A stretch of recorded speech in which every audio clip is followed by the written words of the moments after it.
আসসালামু আলাইকুম। দেশবাসীকে মজিবের শুভেচ্ছা অভিনন্দন।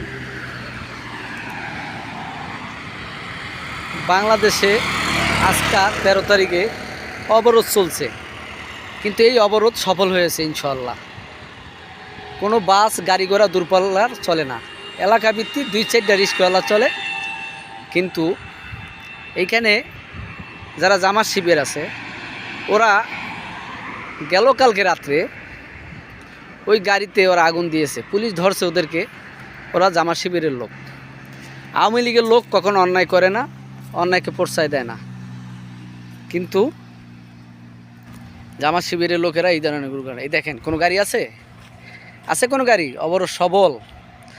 আমরা দেশবাসী যারা আছেন স্বাধীনতার পক্ষে, যারা বঙ্গবন্ধুকে ভালোবাসেন, যারা দেশকে ভালোবাসেন, যারা স্বাধীনতাকে ভালোবাসেন, সকলে এই দেশটাকে রক্ষা করেন।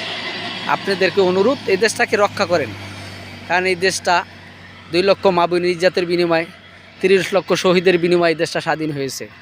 বঙ্গবন্ধু শেখ মুজিবুর রহমানের নেতৃত্বে দেশটা স্বাধীন হয়েছে। অনেক মা বোনের ইজ্জত দিয়েছে। আজকে এই দেশটা রক্ষা করতে হবে। আজকে রাজাকারের পোলারা এই দেশটাকে ধ্বংস করতেছে। আজকে এই রাজাকারের পোলারা এই দেশটাকে ধ্বংস করতেছে। এই দেশটাকে রক্ষা করতে হবে। সকালে আপনারা নেমে আসেন। ইনশাল্লাহ আজকে সফল অবরোধ। ইনশাল্লাহ আজকে সফল অবরোধ। জয় বাংলা, জয় বঙ্গবন্ধু, জয় হোক আজকের অবরোধ।